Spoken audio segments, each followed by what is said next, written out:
My name is Vuvu from Vuvu Vena Reads. If you are not yet subscribed to my YouTube channel, please take this moment to subscribe if you fancy. Thank you so much for tuning into this IGTV.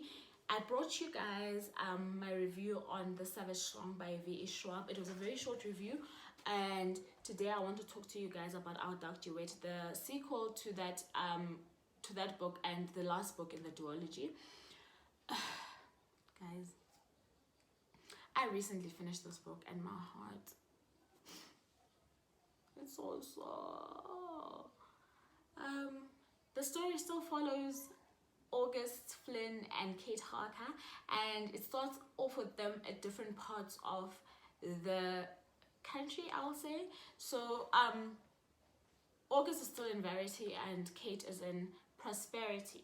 So in Prosperity, what Kate has done is that she started hunting monsters, and monsters are new in Prosperity, so it isn't something that has been going on for a very long time, and so the people have not known how to engage with them or how to hunt them or how to discard of them.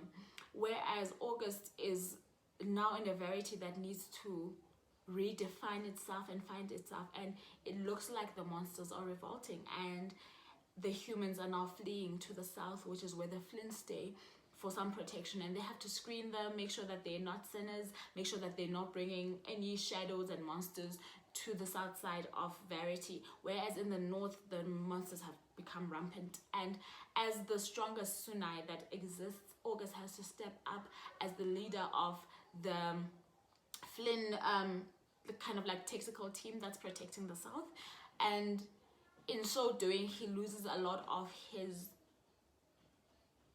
pursuit for humanity. So he's never been oblivious of the fact that he was a monster, but sooner are different types of monsters where there's a lot of humanity that is, how do I put it, that is embedded in them. And for him, the humanity has been a pursuit that has been something that he's been wanting for himself. He is the path he wanted to choose for himself before everything fell apart, and it seems like now it's a path that is quite delusional under the same circumstances. So both Kate and August in their different roles start to change, start to evolve, some for the best, one for the best, one for the worst, or probably both of them for the best and for the worst. And occurrences take place that lead them back in Verity, where they find each other, and there's finally a satisfaction of an articulation of the love that we thought was going on between the two people. But I respect Verity Schwab for not pursuing that relationship to length, if you get what I'm trying to say, because the story is really not a love story. It is a story about the actions and deeds of mankind and what they can, the monsters that they can create in their wake. And I think a love story in hindsight would have been a distraction, and I think that she respected us as readers by not pursuing that love story in the way that I would have loved for it to be pursued initially, and ignorantly so. So how she chose to do it was more beautiful than I ever imagined. So the love is kind of interrogated and somewhat manifested in this duology, and August is left to decipher so much of life that he shouldn't have to do on his own, and it's so sad. I don't know how to explain this, because as a creation of humanity's most monstrous actions, the monster that August is the total opposite of what you would assume he would be, following how he came to be.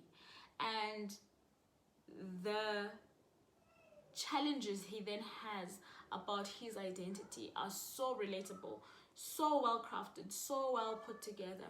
And he's one who constantly questions how things are and if they should be that way, and if monsters and human beings should truly be living in such isolation, and if what they do and how they or how they feed on humankind should only be utilized in the manner in which it is. So he questions his existence, his reason for being made, and how he is to go about living in this identity and with this longing of being human and now falling in love as well.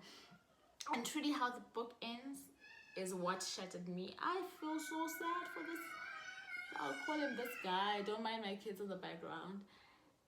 He's a monster, but how V.E. Schwab has made us care so dearly for him is something phenomenal.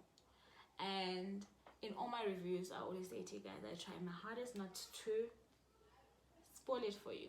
But this book, this duology actually is well worth the read. And I gave both books 4 out of 5. I think that's what I did. I think I gave both books 4 out of 5. It really is going to be a story that sticks with me, and it is a story that I will use time and time again to introspect about the monsters that I've left in my wake and just what color my soul reflects when judgment hits me. And with that said, I hope you guys enjoyed this very, very, very short review. And until next time, thank you so very much for watching.